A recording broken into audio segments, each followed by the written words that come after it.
SER Podcast. Hola, muy buenos días. Empate técnico entre PSOE y PP. El Partido Socialista se queda a un punto del Partido Popular en la menor distancia entre ellos desde las elecciones de julio de 2023. Es la principal novedad del barómetro que elabora 40dB para la cadena SER y El País y del que hoy conocemos esta nueva entrega. El PP cae por segundo mes consecutivo, castigado especialmente por el crecimiento de Vox, a quien entrega más del 14% de sus apoyos. Los populares siguen siendo la primera fuerza y el bloque de la derecha logra una amplia distancia con el de izquierda, pero es gracias a una ultraderecha que tiene cada vez más peso a base de devorar las expectativas del Partido Popular. Vox se consolida como la primera fuerza entre los que tienen entre 18 y 44 años. Guillermo Lerma, buenos días.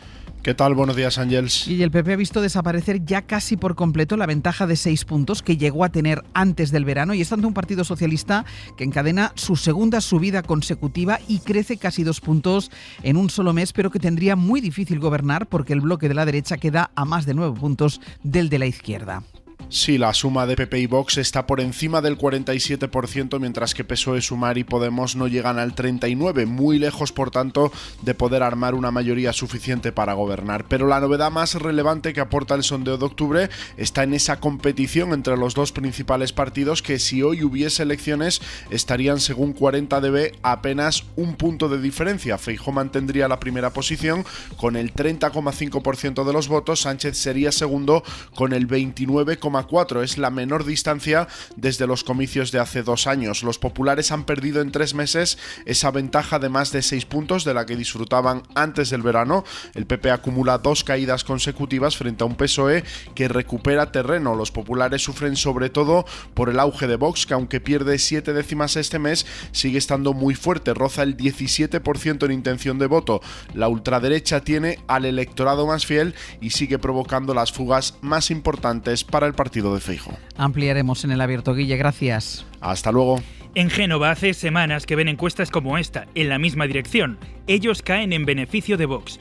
Hubo voces del partido que quisieron atribuirlo primero a un error demoscópico o incluso a una intención. Sergio Soto, buenos días. ¿Qué tal, Ángeles? Buenos días. Pero la acumulación de datos, hoy con esta de 40dB, empieza a cambiar la perspectiva. Varias comunidades gobernadas por los populares se plantean ya la posibilidad de adelantar elecciones. En este tiempo, la gestión de los incendios, la falta de presupuestos en Aragón y Extremadura, la crisis ahora de los cribados de cáncer de mama en Andalucía, todo ha ido sumando dudas con Vox en fase creciente y Génova empieza a asumir también la posibilidad de un superdomingo en marzo. David Junquera, buenos días. Hola, buenos días. Están en Génova sacando del desván los tam-tam electorales. El curso en principio no iba a deparar más que elecciones en Castilla y León o Andalucía, pero hay 2 baronías del PP pensándose lo de sumarse a la ola. En Extremadura la presidenta Guardiola ha sido clara. O hay presupuestos para el futuro o el futuro lo deciden los extremeños en la urna.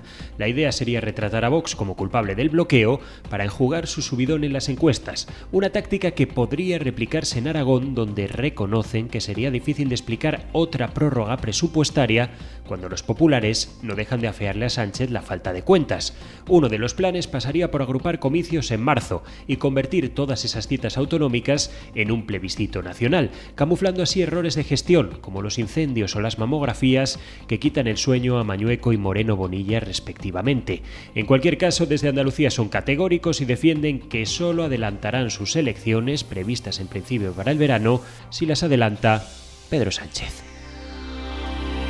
Y hay otra cuestión destacada de esa encuesta que publicamos hoy, es el sentir en torno a la masacre en Gaza. La mayoría de los encuestados lo considera un genocidio. Un 56,7% le da esa denominación o la de grave crimen de guerra. Y el 57% cree que la mejor solución es la de los 2 estados, aunque son cifras que cambian bastante entre quienes dicen votar a uno u otro partido. Más del 80% de votantes de PSOE y Sumar lo califican de esta forma, pero solo el 34% de los que votan al PP y el 30% de los de Vox. Casi el 60% de los encuestados, por cierto, rechaza la actitud de estos 2 partidos ante la masacre. Pues anoche precisamente llegaron a España 21 activistas españoles de la Flotilla de la Libertad. Nos trataban como si fuéramos menos que seres humanos, menos que animales. Los maltratos físicos y psicológicos han sido repetidos durante todos estos días. Nos han golpeado, nos han arrastrado por los suelos, nos han vendado los ojos, nos han atado de pies y manos, nos han metido en jaulas. Lo hicieron denunciando el maltrato de la policía israelí. Se quejan de maltrato físico y psicológico o de que firmaron por ellos el papel en el que aceptaban haber entrado ilegalmente en el país. Carlos de Barrón, periodista, iba a bordo de la flotilla y esto contaba anoche en la SER. Ha sido completamente inhumano. Hay una frase que yo creo que define muy bien el trato recibido, y es que cuando varios presos han solicitado insulina para dos rehenes con diabetes, la respuesta ha sido: no hay doctores para animales como vosotros. Otros 28 españoles siguen en cárceles israelíes cuando hoy está previsto que el foco se traslade hacia las conversaciones indirectas entre Israel y Hamás. Empiezan ya formalmente para acabar de definir si el plan de Trump para Gaza se traduce realmente en paz. Pablo Morán, buenos días. Hola Ángels, buenos días. Decía el propio Trump esta noche que es optimista y espera resolverlo en una semana o menos, aunque todavía bastantes cuestiones que no tienen respuesta. Sí, pero Hamás sabe que esta puede ser la última oportunidad para los gazatíes exhaustos después de 2 años de asedio. Es su factor de mayor presión junto a la que ejercen los países árabes que han sentado a la organización, a este grupo, en esa mesa de negociación, renunciando a algunas de sus tradicionales líneas rojas. La presión sobre Israel la ejerce Trump, que después de demostrar públicamente que es capaz de domar a Netanyahu y, como apuntabas, quiere resultados esta semana. De entrada, Washington reitera que las bombas deben dejar de caer sobre Gaza ya. Necesario para que se den las condiciones para la liberación de los rehenes vivos y la recuperación de los que han muerto, según apuntaba este domingo Marco Rubio en la NBC, algo que sigue sin ocurrir a esta hora.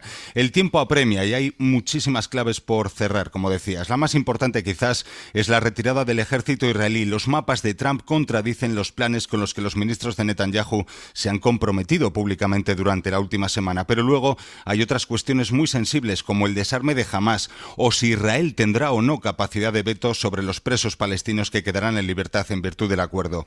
Encabeza la delegación de Hamás Khalil Al-Aya, uno de los objetivos de Israel que salió vivo del ataque en Qatar. La delegación israelí, que sale hoy hacia Egipto, la lidera el ministro Ron Dermer. Teledirige Trump a través de su enviado especial. Seguiremos en el abierto, Pablo. Hasta ahora. Hoy el juez Peinado ha vuelto a citar a Begoña Gómez, a su asesora Cristina Álvarez y al empresario Juan Carlos Barrabés. Va a informarles de lo que ya sabemos desde la semana pasada, que también será un jurado popular quien les juzgue en caso de llegar al banquillo por el resto de delitos, además de la malversación. Por ahí va a pasar buena parte del desgaste que el PP intenta dar al gobierno, que sigue intentando recalcar el PP que al gobierno le afecta una trama de corrupción generalizada. Ahora, a partir del informe de la UCO, en el que habla de pagos en efectivo en sobre a José Luis Ábalos. El PP sugiere que es financiación irregular. Carmen Fúnez. Todavía no hemos visto ni un resguardo, ni un ticket que justifique el origen de ese dinero y que ponga de manifiesto que no había una contabilidad paralela dentro del PSOE en España. El cabecilla de Ferraz, como el cabecilla del gobierno, es el mismo que no otro que Pedro Sánchez. Pero el informe no menciona la financiación. El PSOE asegura que se trata del pago de gastos, en su momento, que Ábalos adelantó. Yo puedo anunciar que, evidentemente, yo no he visto nada de lo que dice el Partido Popular, y si hablamos de sobres, yo creo que los sobres están perfectamente unidos al Partido Popular y a otras épocas.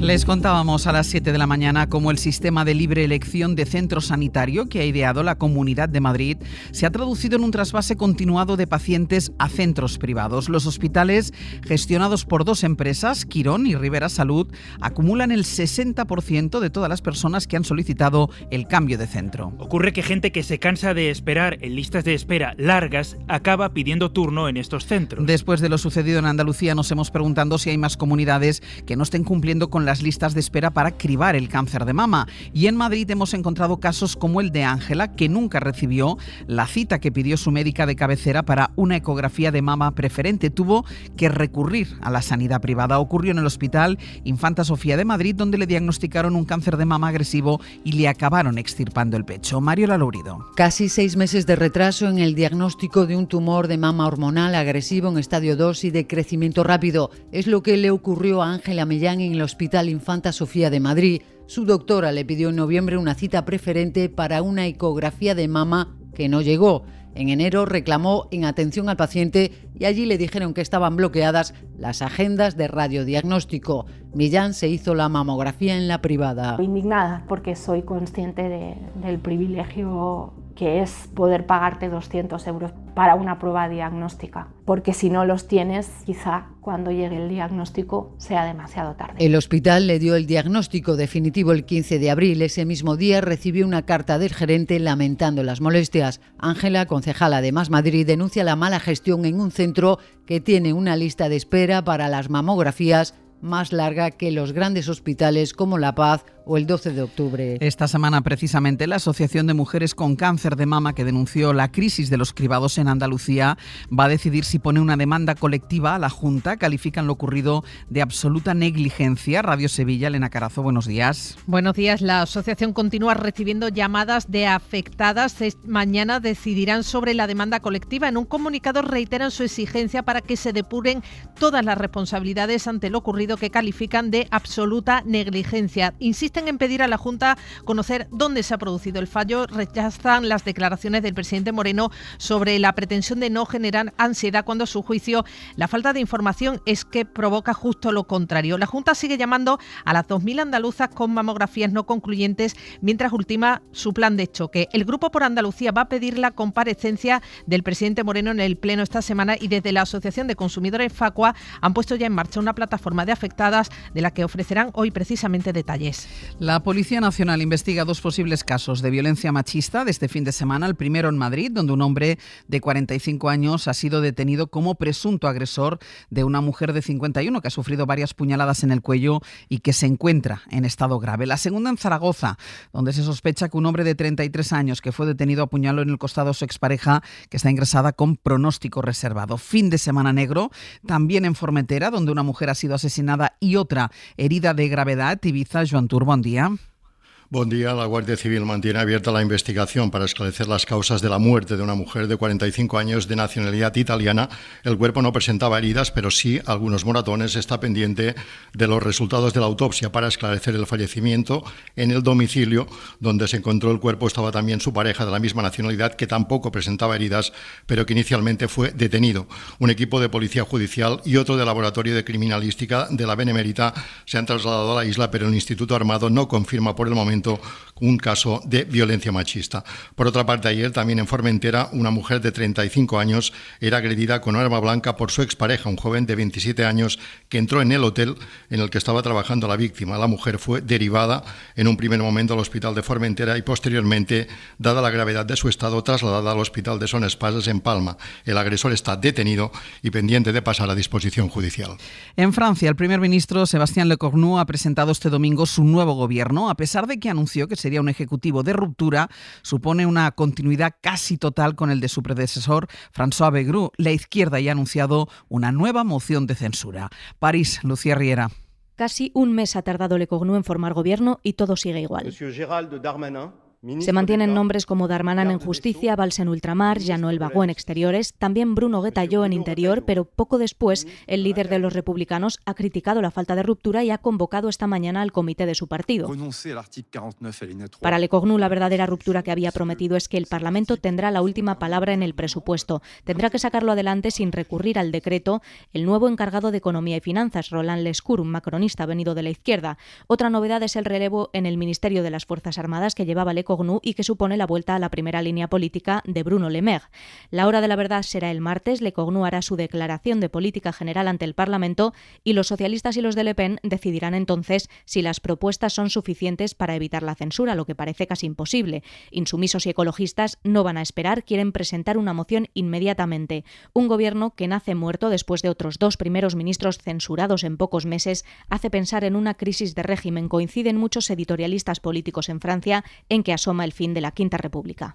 Y en Estados Unidos, el presidente Donald Trump sigue con su deriva contra las ciudades demócratas y despliega a la Guardia Nacional ahora en Chicago y en Portland, Washington. Sara Canals, buenos días. Buenos días. La secretaria de Seguridad Nacional, Kristi Noem, describe las calles de Chicago como una zona de guerra plagada de criminales. This is a war zone. His city is a war zone. A lo que el gobernador de Illinois, el demócrata J.B. Pritzker, contraataca. The secretary doesn't know what she's talking about. She frankly asegura que no sabe de lo que habla y que son sus los agentes migratorios quienes fomentan el caos persiguiendo a las personas de color.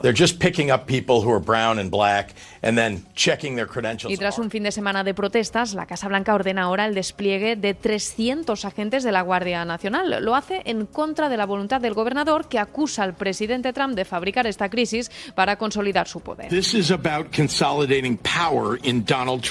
El otro punto de tensión del fin de semana ha sido Portland, otra capital demócrata, donde una jueza federal nombrada además por el propio presidente ha bloqueado el despliegue de 200 agentes. Concluye que su decisión no concuerda con la realidad y que sus argumentos corren el riesgo de borrar la línea entre el poder federal y el poder militar. Para no perderte ningún episodio, síguenos en la aplicación o la web de la SER, Podium Podcast o tu plataforma de audio favorita.